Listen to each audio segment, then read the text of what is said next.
Hello. Hi.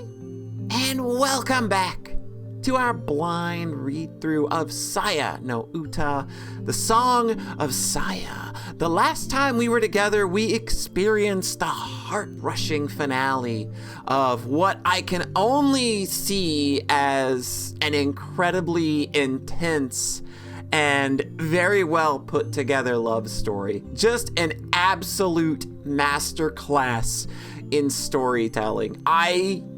The more that I thought about it when I finished recording, the more it was just like, yeah, that could not have been handled any better. The climax, the fight between Koji and Fuminori, the final moments between Saya and Fuminori, where she starts blossoming and propagating the world, and that whole thing where he's just kind of like letting go but not really letting go, and being her final gift. That whole experience was just so good. What an absolutely fantastic finale. I don't even know what's left of the rest of the game, but I feel like I wish I would have done that I wish I would have done that ending last. But we're not gonna let that take any steam out of what may be left for the rest of this playthrough as we dive right in. We're gonna be going back to this original choice here, where Koji has to make a decision on who he decides to call, and this time, we're going to call Ryoko. So I don't know what to expect from this ending. I don't think that it's going to be as touching as just, it's just so good. I'm sorry, it's hard to put words to that ending. It was just so good. So let's go and see what we can do to resolve this situation with our girl Ryoko. We've been needing to get back to her for a while. The ringing of her cell phone interrupts Ryoko's labors. When she sees that the caller is Tono Koji, she unwittingly breathes a sigh of relief.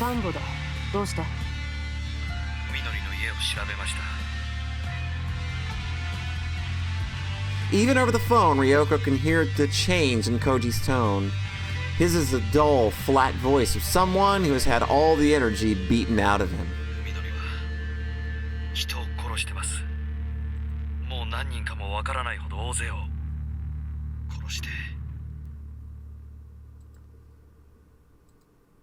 His first steps into Ryoko's world have already brought him face to face with something particularly gruesome. In consideration of his probable state of mind, she decides to say nothing.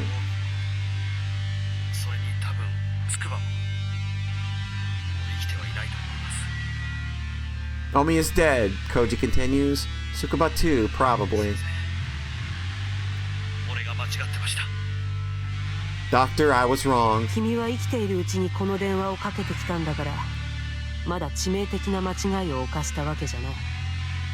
The fact you're still alive to make this call means you haven't made a fatal mistake yet, Ryoko says, praising Koji in her own way. Whether he's comforted or not is up to him.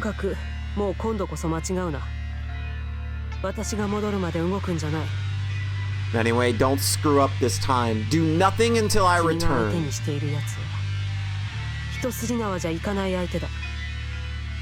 What we're dealing with here isn't going down easy.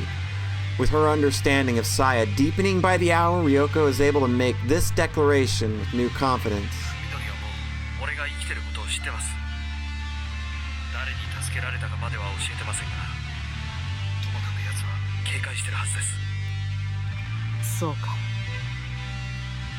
Koji's actions were rash, but there's no point in regretting them now.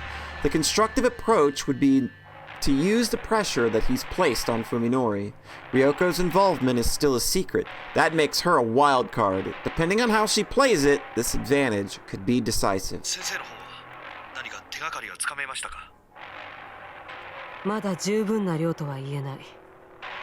Not enough yet, Ryoko answers, glancing sidelong at the loose-leaf pages still scattered across the table.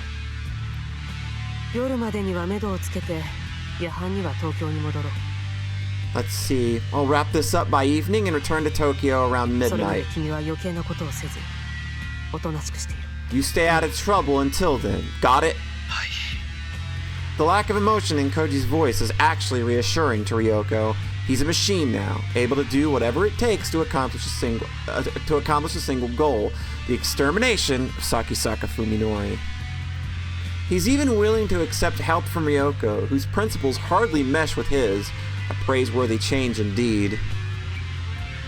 After Ryoko hangs up, she gloomily counts the stacks of loose leaf that still need to be restored. There's no time left. She'll probably only be able to get the general picture. If she has to go into battle with only fragmentary knowledge, then there's one thing that she absolutely must decipher: Ogai's biological reports, which should contain information on the strengths and weaknesses of the organism called Saya. Going to use GamePro here and find out Saya's weakness before she goes in. She's got to carry enough ammo for the shotgun. She's got to know which weapons to carry, like what special items she needs to carry. She's only got like 8 slots to deal with.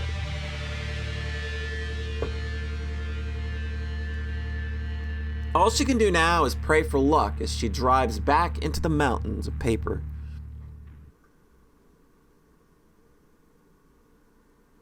The hands of his watch move with agonizing slowness, as though counting down to the end of the world. In the hours since contacting Ryoko, Koji went back to his apartment, showered, changed clothes, and even had his first full meal in days. He wanted to take a nap, knowing that he needed the rest, but no matter how hard he tried, sleep never came. Forcing himself to relax only made his nerves colder and sharper. With nothing else to do, he decides to wander the city until nightfall. Downtown Tokyo is bustling, surrounded by smiling pedestrians, bright lights, and windows decorated early for Christmas. He feels as if all the happiness in the world is gathered in this very place. Koji takes it all in, burning into his memory like it's the last thing he'll ever see. Is the world so beautiful because of the horrors that lurk in its shadows? The glow of the city can no longer warm him. Perhaps that is why it seems so precious. Koji watches the city for hours. It feels unreachably distant, like reading the obituary of someone you loved long ago. His phone rings at 8 p.m. It's Ryoko. Their conversation is short. She hangs up as soon as they decide where to meet. And so ends Tono Koji's final night of peace.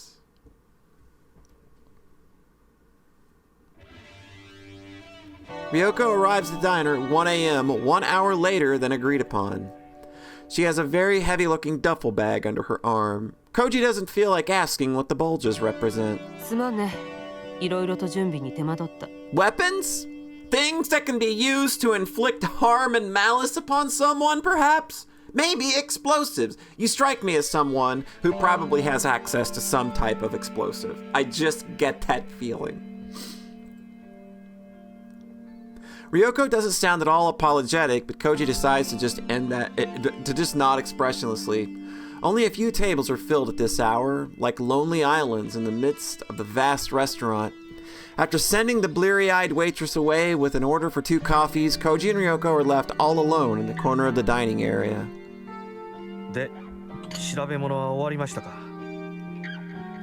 So did you find what you were looking for? Koji asked bluntly while sipping dutifully at his 3rd cup of watery, tasteless coffee.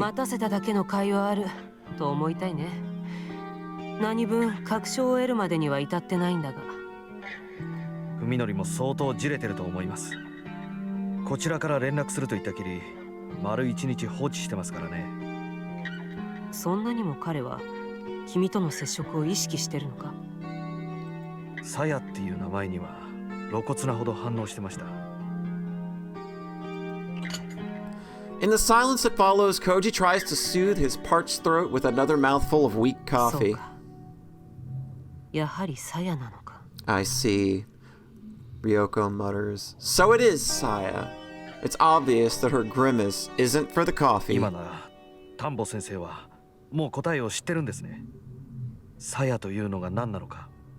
You know, don't you? Koji asks, his tone almost confrontational.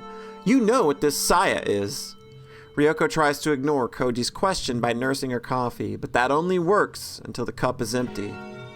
Staring at the brown stain at the bottom of her cup, Ryoko says, her voice hard and flat. 君は私の忠告を無視した愚か者なわけだが、もう一度だけ証拠りもなく言わせてほしい。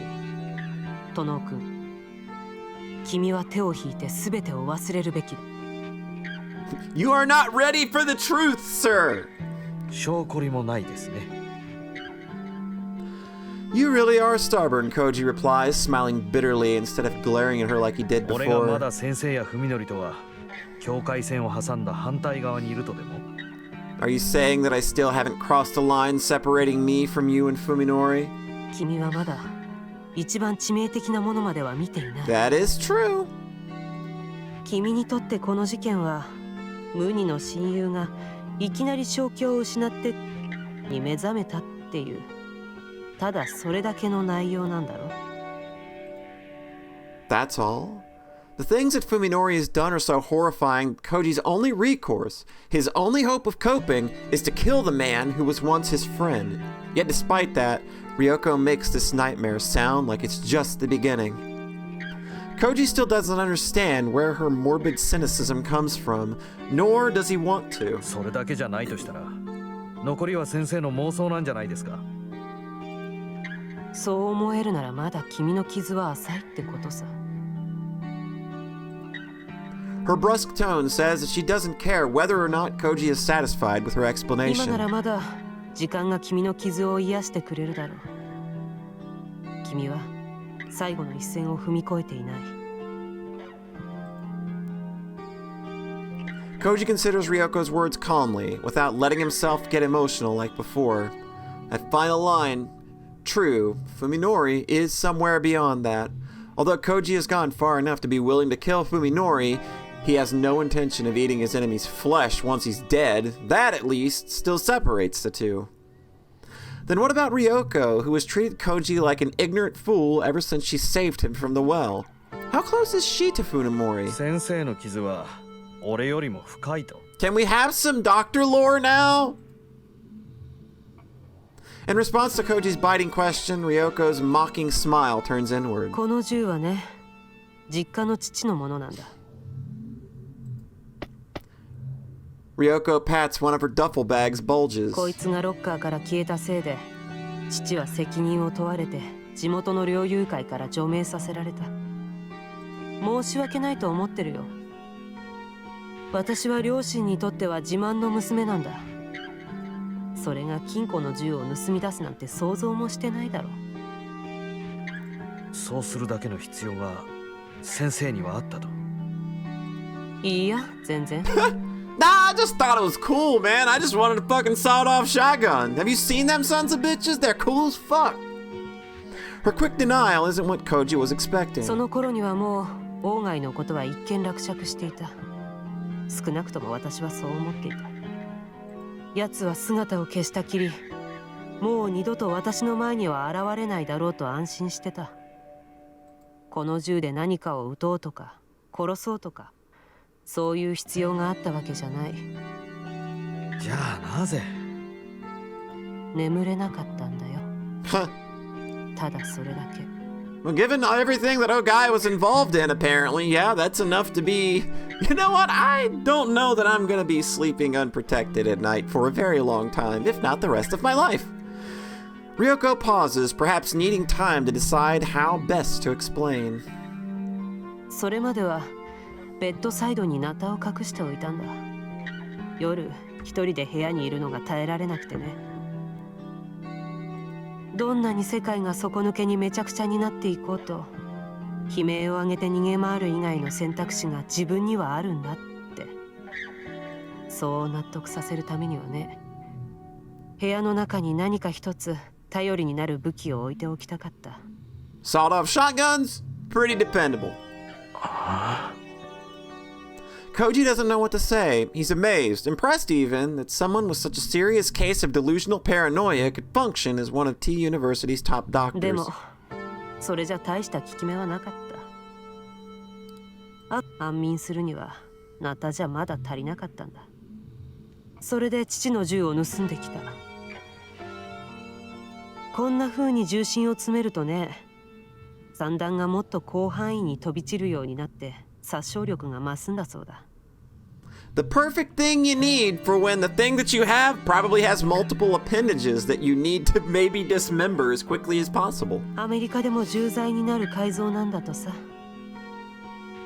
私はそれをクローゼットの奥に突っ込んで、それでようやく眠れるようになったよ。3日に一晩ぐらいはね。Sounds like my old sleep schedule.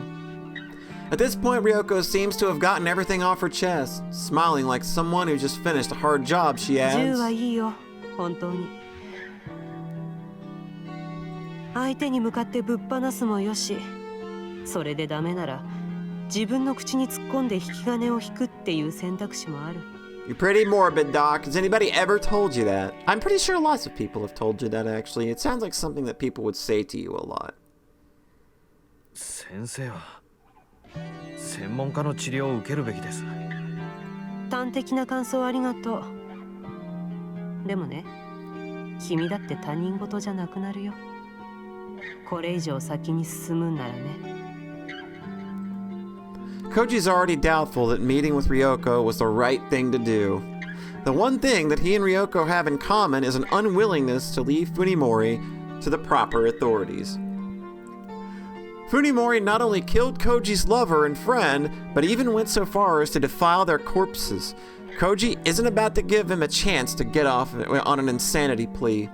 No matter what crimes he must commit, Koji will end Funimori with his own two hands. If he doesn't, he knows that he will never sleep again. It helps to have a partner in crime, but only when that partner doesn't cause trouble. Ryoko talks big about exposing Ogai's secrets, but she might just have a head full of delusions. If so, Koji needs to rethink this whole こ thing. の先全てを先生に任せるというのなら、先生のこと信用させてください。先生をそこまで追い詰めるほどのものがオーガイっていう男にあったという証拠。彼が何をしでかしたのか。 Yeah, I feel like this is the time. I feel like you gotta let go of what secrets she's holding at this point. I can't think that she's just a paranoid, delusional person, and we just happen to get lucky by having a paranoid, delusional person on our side. She knows what she's doing and looking for. We need to know. そこまで言うかね、まったく。Ryoko smirks and shakes her head ruefully, but puts on no further resistance. She pulls a stack of paper from her bag and hands it to Koji. The loose-leaf sheets are bound with string. 一行読んだら続きは次のページの同じ行だ。まあ、触りだけでも読んでみるといい。As directed, Koji looks through the handwritten pages and gives up after less than 3 minutes. 怪奇 SF の走行か何かですか。罪のない悪ふざけですね。彼にはこんな子供っぽい趣味があったわけだ。Koji deliberately scoffs at the document, doing everything he can to show contempt for what he just read. At the same time, he tries desperately not to remember the mountain of bones in Ogai's bathtub and the unidentifiable smell permeating Fuminori's house. 1年前、オーガイがうちの大学に持ってきた資料もその文章と同じぐらい突拍子もないものだった。奴は大学の機材を無断で使ってこっそり検査をしようとしたらしい。だがドジを踏んで露見した。そこから先はもう大騒ぎでね。オーガイが使おうとした機材から察するに、奴はそいつを P3 レベルのバイオハザードとして取り扱うつもりだったらしい。その程度の用心で十分だったのかどうかも知れたもんじゃないんだが、近隣の住民を退去させるべきだったんだが、まあそこは偉い人たちが偉い人なりに頑張って全部なかったことにしてくれたよ。 So, like, he was trying to trigger, like, the bio kind of, like, human mutation thing himself, is my guess. Is that he was basically just trying to be the trigger for what created World of Saya. その代わり私たちはキャンバス中のネズミを一匹残らず駆除する羽目になった。ネズミとかつてネズミだった何かをね。At their first meeting, Ryoko brushed Koji off when he asked about Ogai Masahiko. Now, however, she's telling the whole story. Her voice is flat and emotionless as a machine's. 事の究明には結局皆が匙を投げた。鴎外が持ち込んだ資料がどういう起源のものなのか、誰にも突き止めることはできなかった。まあ結局みんな賢明だったわけだ。理性は理性、ざれ言はざれ言。そういう線引きを危うくしないで済む程度ってもんを心得ていた。でもあいにく当時の私はそこまで賢明じゃなかった。Ryoko pauses for a moment, then grins with self-disdain, so maniacal that it strikes Koji with a blow. あれこれ探って暴き出して、私は鴎外が何をしていたのか知った。彼が関わっていた連中や彼をそそのかした連中も突き止めた。ナタと添い寝するようになったのはその頃からだ。この世の理性ってものがどんなにタガの緩んだ穴だらけの頼りない代物なのか理解するようになったのはね。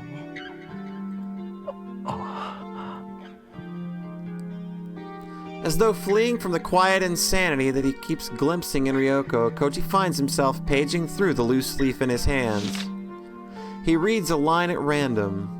The organism's flesh is not fibrous, but reticulated. Put simply, it is an extremely tough substance that expands and contracts not in one direction, but in all directions. This means that slashing or piercing damage has very little effect, since the flesh can contract in any direction freely. Any wound would be sealed instantly. It's nonsense. What else could it be? If he lets himself believe it, then everything else, all the logical rules that define the world, will be rendered meaningless. じゃあ先生は信じるんですね。この内容を。疑う理由なんてとっくの昔に見失ったからね。Ryoko reaches into her duffel bag again, this time removing a stainless steel thermos that looks like it'll hold 500 cc's of liquid. こいつが鞘を倒す切り札だ。調達するのに手間取ったな。多分こいつは敵面に効く。Liquid nitrogen, maybe? Or like a bomb? You've either made a bomb or you've got liquid nitrogen. ついていけません。I can't take this anymore, Koji snaps, no longer able to disguise his 鞘 frustration. が何だろうともうどうでもいいです。俺は文則を終わらせることができればそれでいい。I don't care what Saya is. All I care about is killing Fuminori. I can't leave this to そう you. か。Now that she's given up on persuading him, her ascent is swift and cold.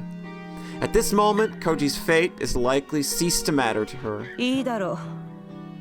君は先坂文則を仕留めるために全力を尽くすといい。君の邪魔はしないし、君が仕損じた時にはきっちりと私が帳尻を合わせてやる。Literally the best partner you could ask for.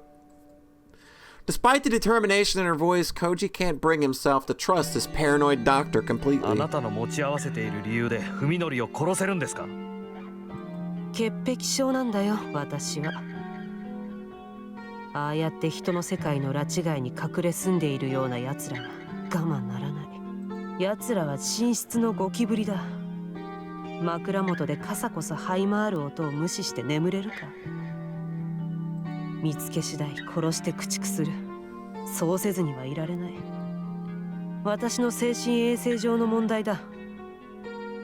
A good idea too, just also make sure you don't have an infestation. Her reasons are similar to Koji's own. He doesn't want to bring a murderer to justice, nor does he want revenge for Omi and Yo. If he did, he could have left everything to the police. The reason he can't is that the villain is Fuminori. The man he believed was his friend has turned his whole world upside down. Everything and everyone with a part in this madness is to blame, and that includes himself for allowing the betrayal.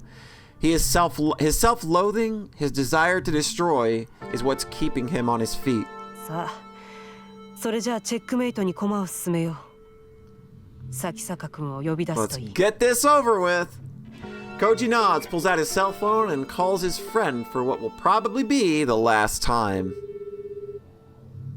The call goes through quickly. He must have been waiting for 待 it. たせたな、文則。こっちの準備は整った。コウジ、今どこにいる？ Fuminori must have been quite anxious to hear from Koji. His voice is hard and completely お前の emotionless. すぐ背後とでも言っておこうか。He's trying to sound so cool. What a dork. Koji can't help but smile at Fuminori's disappointment. Perhaps Ryoko's maniacal sadism has rubbed off on him. 筑波を解放する決心はついたのか？ああ、背に腹は変えられない。 He's lying, Koji thinks, remembering the contents of Fuminori's refrigerator. Just what part of Yo did you eat, Fuminori? Did you carve that poor girl up like a pig? お前は集めた資料のすべてを証拠ともども持ってこい。その内容を見て納得できたら、僕らはヨウを引き渡す。Oh, yes, you will, won't you? いいだろう。場所は？まずは温泉の Y 駅まで来い。そこでお前が一人なのを確認してから、詳しい場所を教える。念の言った話だな。妙な細工はなしだ。45分以内に来い。 Fuminori hangs up without waiting for Koji's response. 俺が単独なのを確認するまで居場所は教えないつもりみたいです。ただの偉大生にしちゃ心得てるな。感心だ。 Ryoko's praise sounds serious, drawing a glare from 私の Koji. 車はここに置いていこう。トノ君、君の車のトランクに人一人が入る隙間はあるかい？大丈夫ですか？正気ですか？映画の見過ぎですよ。You got any other bright ideas, genius? そんじょそこいらの映画よりは危険な冒険なんだよ、これは。With those bold words, Ryoko grabs her duffel bag and raises from her seat. で、この店を待ち合わせに選んだのは君だったな。そうですが、何か？コーヒーの責任を取れ。Take responsibility for the coffee, she says, and tosses in the chat. You know what, dude? You better not complain about this. You owe her so much. Don't even. Okay, I was about to say. Even after Koji arrives at Y Station as directed, Fuminori calls him and makes him change locations 3 more times. Koji is beginning to doubt that Fuminori is trying to make sure that he's alone. He might just be using the time to guess when Koji arrives at each designated location. Nevertheless, Koji can't let his guard down. Fuminori might choose any moment to make sure that he isn't bringing any help. If he makes a mistake and puts Fuminori on alert, Ryoko will lose her chance to take him by surprise. She'll just have to put up with a cramped trunk for a little while longer. After the nature preserve and the dry riverbed, the 4th location which Fuminori sends Koji to is the thick forest at the top of the foothills, high above the developed area at their base.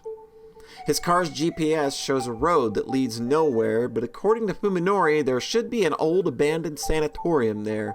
The park and the river were empty this late at night, but during the day would likely be considerable traffic. This time, however, his instinct is telling him that it's definitely a place that no one could find, not even by accident. It looks like this is the final stop. Koji drives up the steep incline, soon leaving the residential neighborhood behind. Even though the hands of progress are right at its doorstep, the underdeveloped forest is darker than he expected.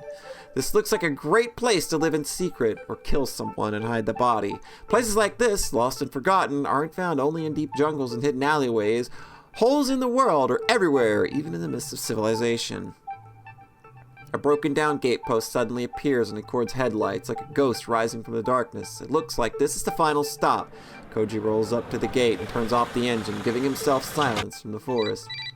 His phone starts ringing almost immediately. He doesn't need to check who it's 着 from. いたぞ。 We're repeating a little bit here. あ、聞こえてた。 Fuminori is nearby, close enough to hear the sound of the engine. A shiver of excitement shoots up Koji's 中に spine. 入ってこいよ。ヨウも待ってる。 Fuminori hangs up without another word.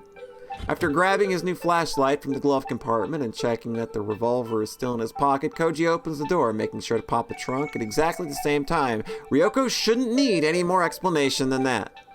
Realizing that the interior roof Realizing that the interior roof light will stay on and broadcast the trunk isn't closed, Koji quickly unscrews the bulb and gets out of the car, deliberately slams the driver's side door hard.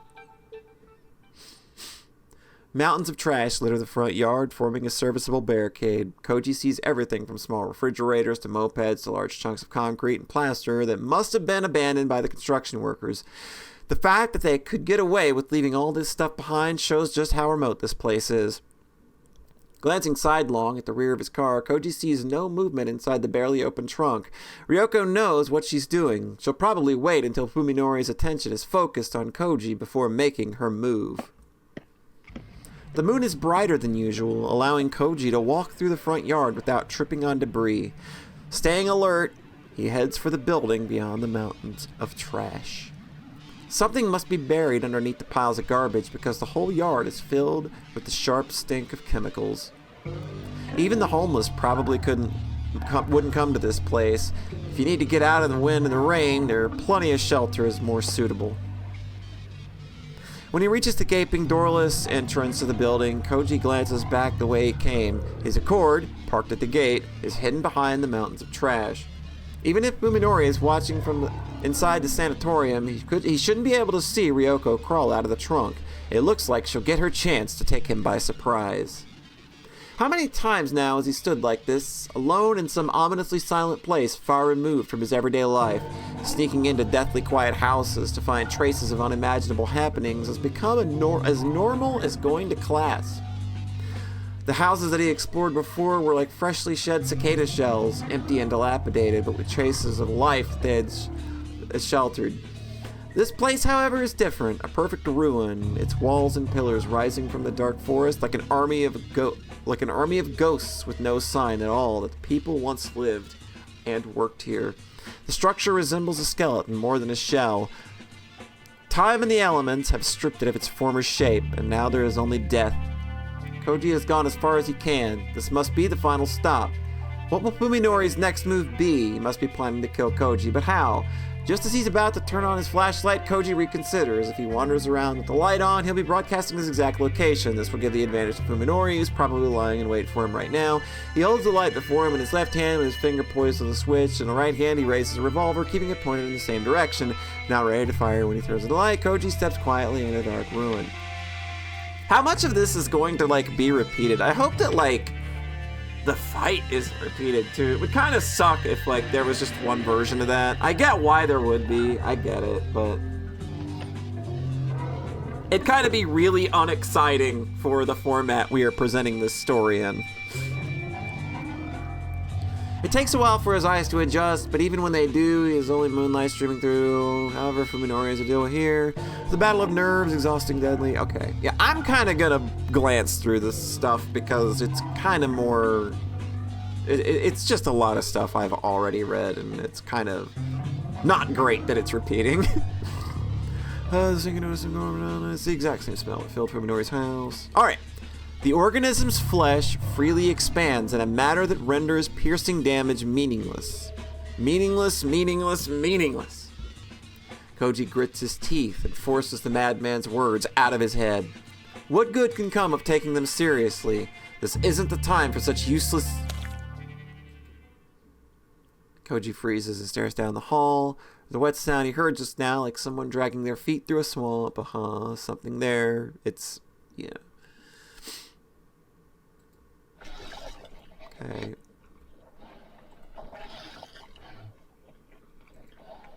As he proceeds, a strange sound grows clearer. Okay.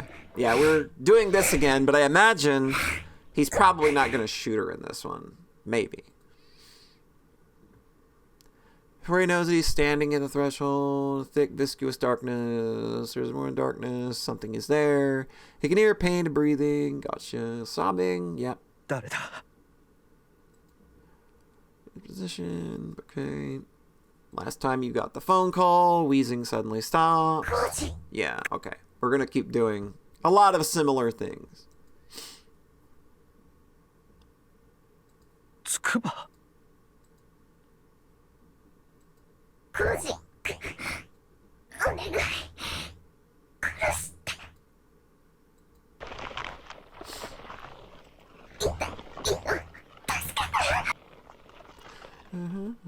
Koji's unable to make either choice. Yeah.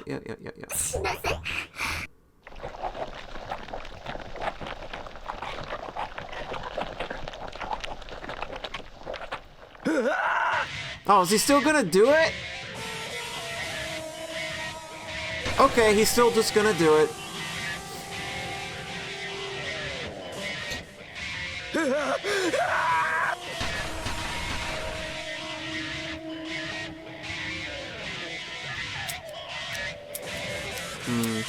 Okay. I kind of thought that he would do something different, seeing as how, you know, he was kind of made aware, like, hey, gun's probably not gonna hurt this thing.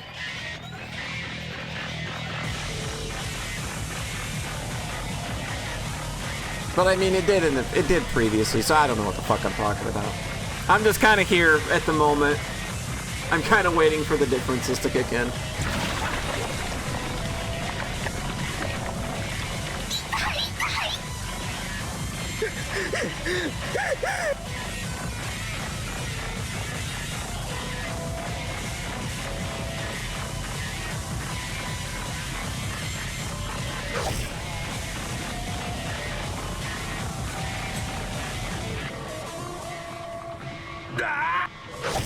Okay.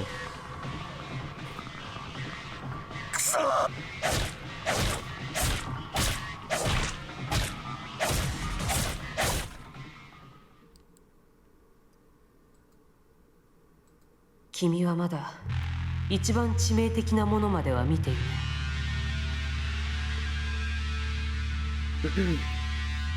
Ryoko's voice plays back in his head, and at last he knows how merciful her warning was. Now that his eyes are open as hers, he is able to laugh in contempt of his own foolishness. 20 years of memories in the light of the sun. Okay. 5 flames of despair. Okay.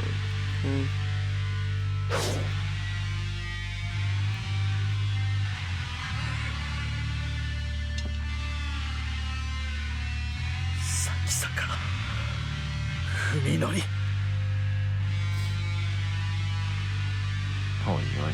Okay, so we're just probably gonna do like the same fight. It's a bit unfortunate. 参ったな。迷う。貴様。そいつは言いがかりのつけ方が逆だ。工事の分 How could you do it? You did it, you horrible monster. You're now like us. I can't even be hyped this time. That's kind of unfortunate.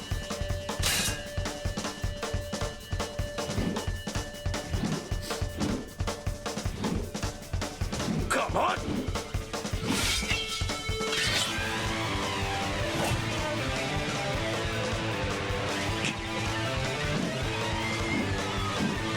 I'm just kind of curious as to when she's gonna jump in, but I have to imagine it's gonna be when Fuminori, or when Fuminori can't take it anymore and Saya kind of jumps in to tag team.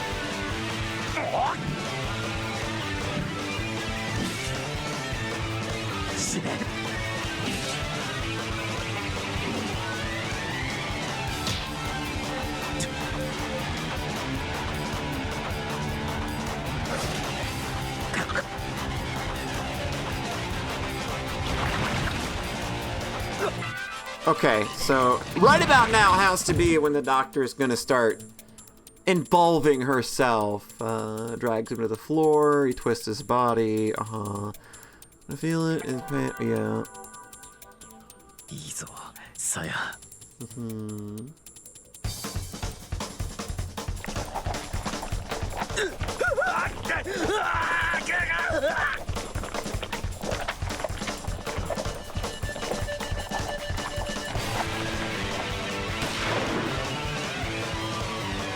Alright, Koji is certain that this is the end, but just as his vision begins to dim, an explosion brings him back to his senses.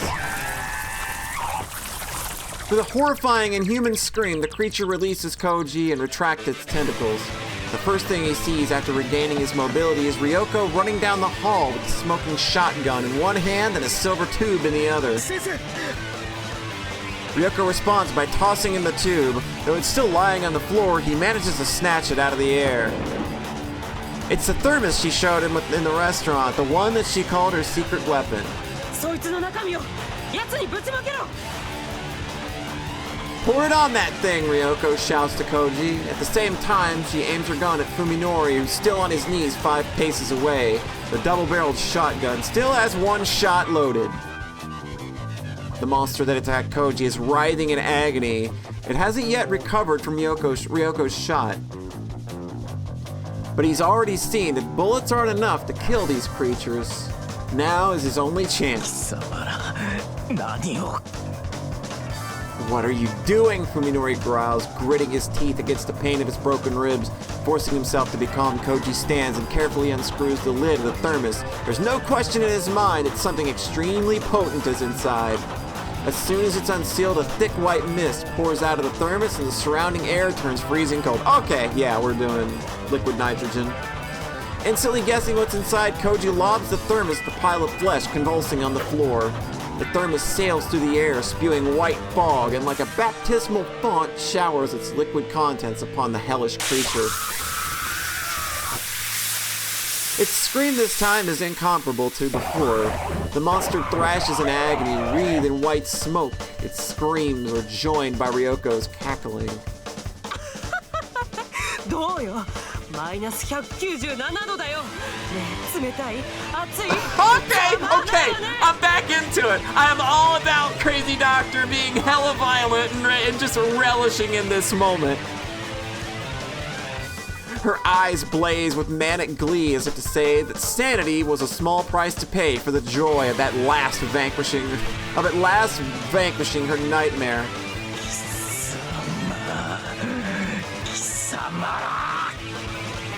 Fuminori staggers to his feet, roaring black curses. His rage seems to have drowned out the pain of his broken bones.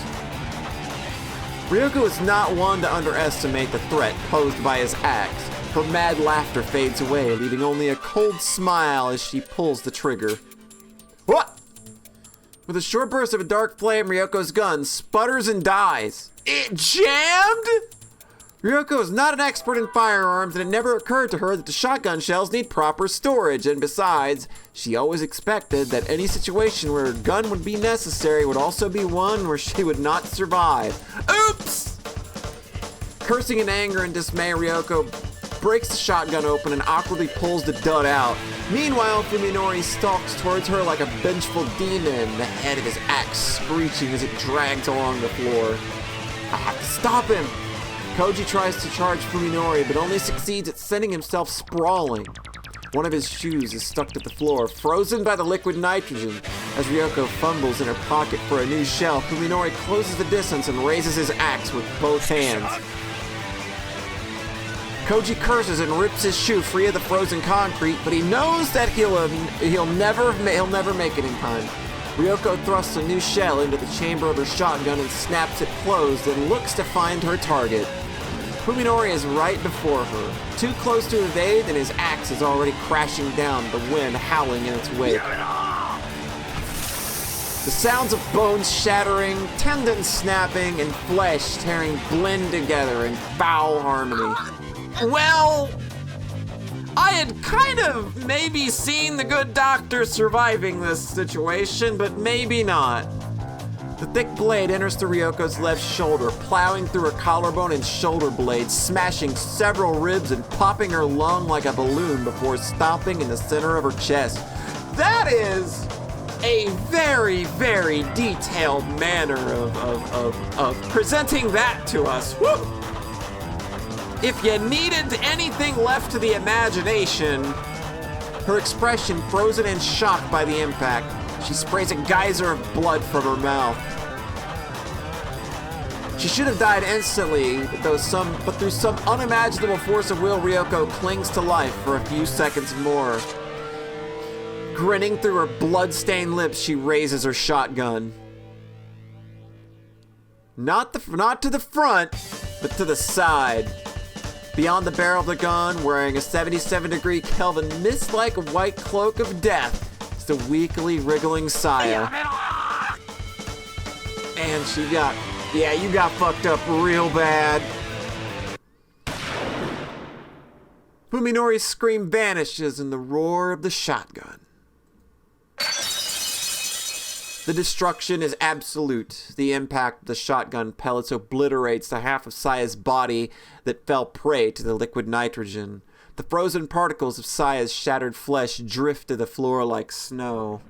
Even the creature's special biology is insufficient to seal a wound of this size. From the opening pour its internal organs a tide of liquid, slime, and fat whose color is far too foul to belong to any living creature.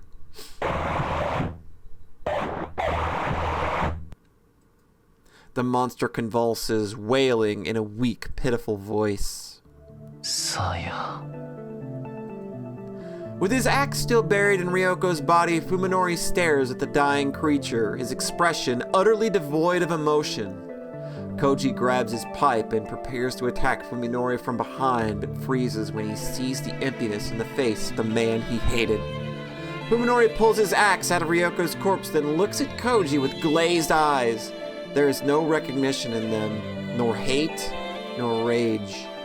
When Koji meets Fuminori's blank stare, he knows there is nothing left in him to kill. Fuminori grips the axe closer to his head and raises it high, the blade towards his face. Oh! Yep.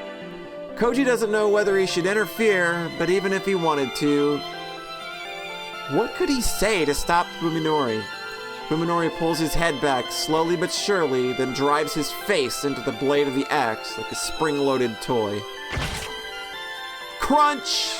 His skull caves in with a dull, wet sound, and the spray of blood catches Koji in the face. Despite Fuminori's utter lack of hesitation, his first attempt at suicide only succeeds at transforming his face into a hash of crimson. Fuminori pulls his head back one more time, even slower than before. Then, with every ounce of strength still left in his body, he slams it into the blood-stained axe. The sound is wetter than before. Fuminori's body goes limp, then tumbles face first to the floor. Koji stares at the two mangled corpses for a while. He feels completely left behind, like he can't remember why he's standing in this place with a steel pipe in his hand. The stale air filling the ruined building becomes choked with the stench of blood, and the crimson puddles gradually spread across the snow-covered floor, yet the tranquility of the scene makes it seem like a painting. A soft, slimy sound breaks the silence. Koji looks at the mortally wounded monster, the creature on death's door, but even so, it moves slowly, feebly. It drags its broken body through the sea of blood. It's coming for Fuminori. Koji had forgotten his anger, but now it comes surging back at full force. He growls and stabs the monster with the end of his pipe. It convulses in agony, but keeps crawling toward Fuminori. Koji explodes into a frenzy of rage.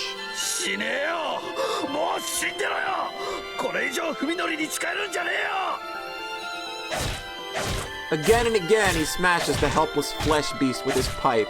Something tells him that if he does not stop it here, he will truly have lost. The monster, however, never succumbs. It struggles on beneath his blows, until finally it reaches Fuminori's corpse.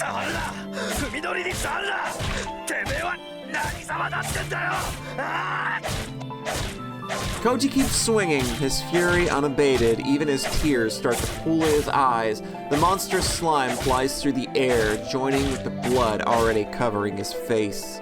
The creature extends one thin, trembling tentacle to touch Fuminori's shoulder, then lovingly caresses his blood-stained cheek. Then it stops moving. Even in its final moments, the monster would not let Fuminori go. It died, joined with him. At last, Koji knows that the world he knew is lost forever.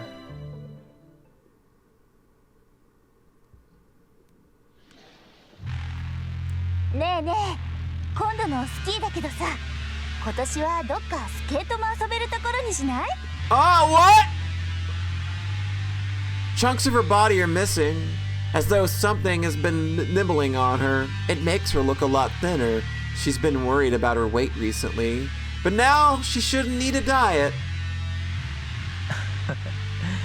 そういえばオミってこの間初めてスケートやったんだって？ Fuminori laughs at Omi's crazy suggestion. That's right, you just started skating recently, didn't you? He sounds amused, but it's hard to tell from his expression since his face has been cleaved in two by an axe. 20歳になって初体験ってのは興味早々に Oh, なるん this じゃない is かな。 fucked up, dude. 子供の頃はなんとなく怖かったのよ。あの靴なんだか刃物みたいでさ。うん、わかる。あの靴で顔を蹴られたらきっと僕みたいになっちゃうよね。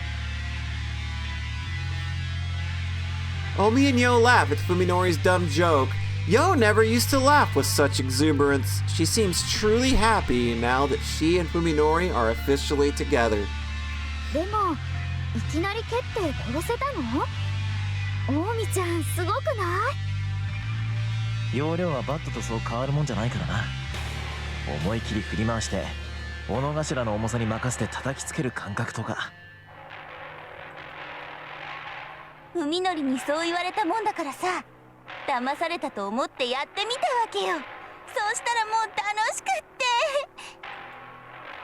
What is this feeling? Something is wrong, though Koji can't put his finger on what. 私も見てみたいな。Oh, this is all fucked up, 食べられる dude! ところ。Ah, that's it.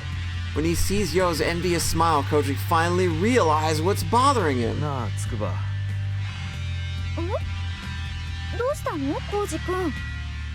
お前だけなんで普通なんだ？ Yo tilts her head quizzically, like she doesn't understand what he means. 普通って？私はいつも普通だけど。でもお前確かあの時。ああ、うんうん。Oh, I get it, Yo nods in understanding. 私がコウジ君と違う姿になってた頃のこと？ずいぶん昔の話じゃない。You're talking about when I look different from you? Well, that's such a long time ago. 昔なのか。そうだよ。Of course, she replies, deflecting Koji's confusion with uncannily cheerful smile. だってコウジ君も今じゃ One of 私た us. ちの仲間じゃ One ない。 of us.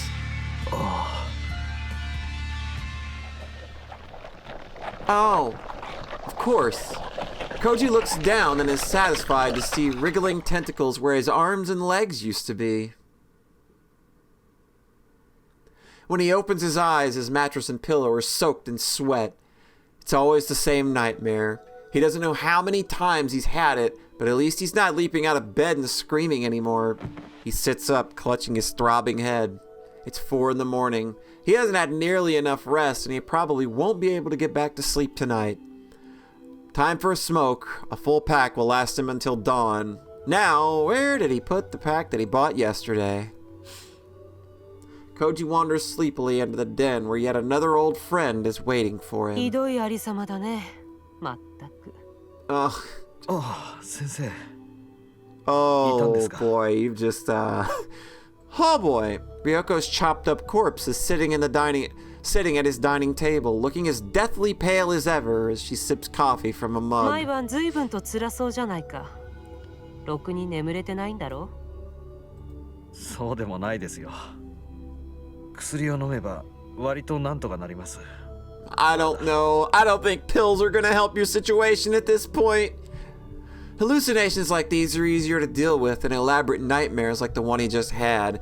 They should probably worry him more, あ though. の時私の忠告を聞き入れてれば、ここまで追い詰められることなんてなかった She's だ got ろ a うに。 point. もうやめましょうよ、それは。過ぎたことじゃないですか。 Ryoko chuckles, smiling the same cruel, manic smile she used to when she was alive. Her left arm hangs on a half-severed shoulder, dangling like a forgotten wind chime. そう。結構折り合いをつけてるんだ。先生だってそうだったんでしょう。普段は優秀な脳外科医で通用してたんだから。上辺だけ取り繕うだけなら、そんなに難しいことじゃないからね。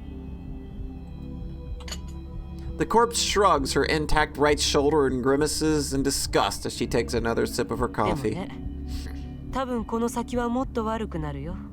心の傷は時間が癒してくれるけど、君はまあ言ってみれば毒に感染したようなものだから。 She's probably right.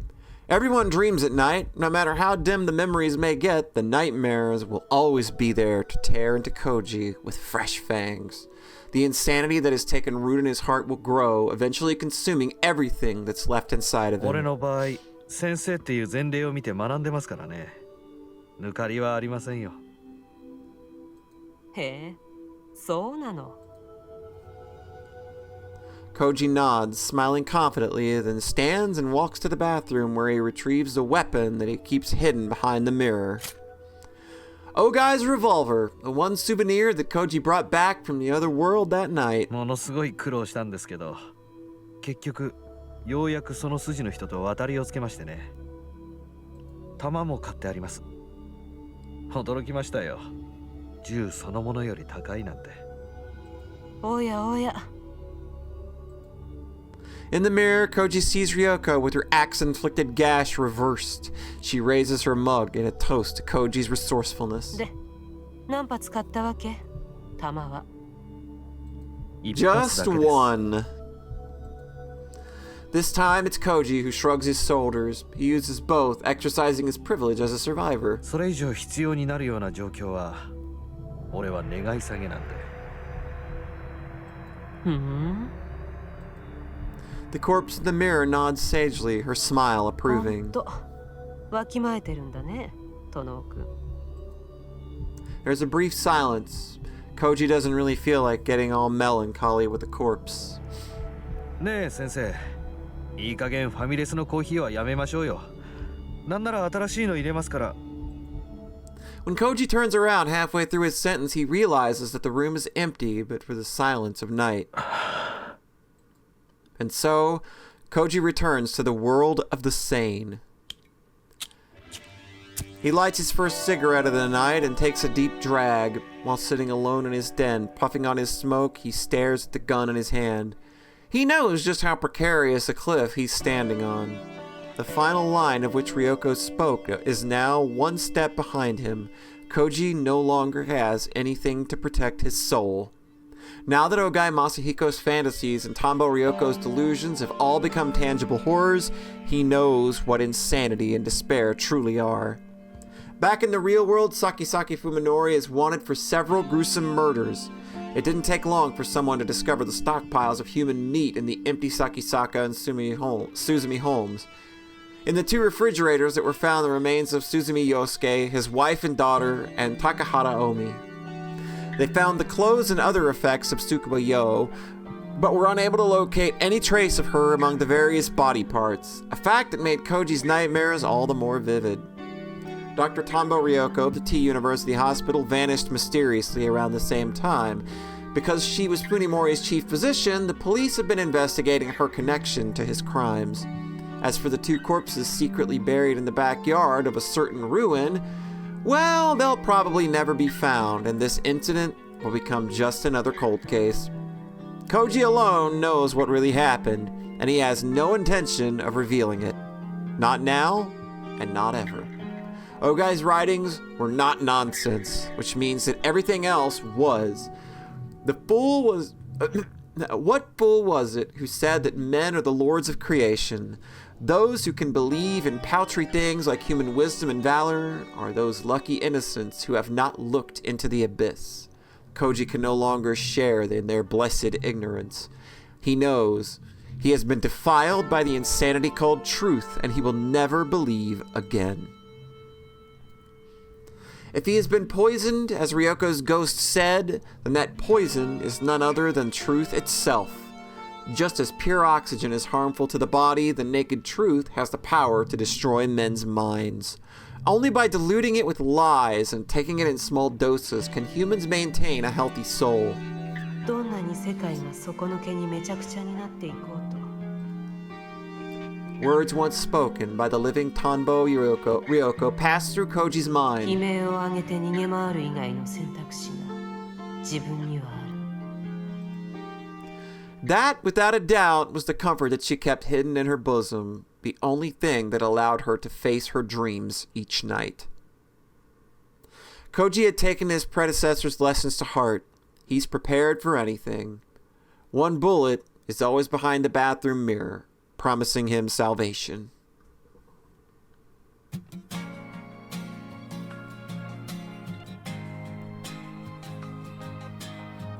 And I do believe that is it. This was a really incredible piece of work. I think that it's absolutely deserving of all the praise that it's gotten. I think that the love story that was fully explored in the first major ending that we got, not the Asylum ending, though I think that ending also really does kind of get across, the true love that exists between these characters, because, she loved him enough to let him go, and, he loved her enough to, that drove him insane. And there's just so many moments that I think are really poignant that my brain keeps snapping back to, the one in particular, I think that it's supposed to be the one that humanizes the monsters in a way, is when he sees her eating the first time and he just joins her in this very normal thing that couples do, and that making her finally kind of feel welcomed and to finally fully experience love herself, so that she may impart that same love onto the world. This is just a masterclass in storytelling. It's yes, these two characters are absolutely awful. The things that they do are fucked up. It's depraved. It's messed up. But under that can still exist this very real, true, deep, passionate love that when you get, the ending where the world changes, it feels it's the most romantic thing. Despite this game's ugliness, despite everything that you're shown, and just all the various ways they're trying to make you understand that you're dealing with complete monsters, the human element of love is still there. It's still a very passionate and very romantic love story, and I applaud it. I think that this is just an amazing piece of work. The second ending that we got, I wish I would have gotten that ending first. Honestly, I wish I would have gotten this ending first, and then we would have and then I would have gotten the previous ending last, because I think that would have been so much more of a satisfying way to have experienced this game. But I still think that it doesn't take away the potency at all. Everything about that previous ending is just that is gonna stick with me for a long time, and I think that the situation that we leave Koji in this ending is something that will also stick to me for a long time, because that's just really terrifying. It's just there's no happy ending here, and I'm glad that there isn't, because this is not the kind of story that needs a happy ending. It is a fucked up, beautiful thing. And I am really happy to have finally gotten to it all these years later. And I hope that you enjoyed the playthrough and coming along with me. So, of course, I want to thank anybody that came around and hung out and stuck with us through the whole thing. I don't know what we're going to be doing next, but I'm really into kind of doing visual novels as of late. So there'll probably be something coming along down the pipeline sooner or later, but this was absolutely the game to play at this time, and I'm so happy that, again, that I finally got to experience Saya no Uta. I knew about it for years, and it's just one of those things where you never have time for everything, right? There's just never enough time for everything you want to get to, and things kind of slip in and out of your consciousness. But yeah, this game was fantastic. I loved it to bits. I so happy to have finally gotten to it. And I think with that said, we'll go ahead and wrap things up. Wow, that's cool. I don't know why that happened. Anyway, but again, thanks again everybody for joining me along and reading along with this playthrough. I hope you had a great time. I hope that if you experienced the story through me for the first time, I hope that I made it a pleasant experience. I know that I did cut out like a number of the more sexually explicit things.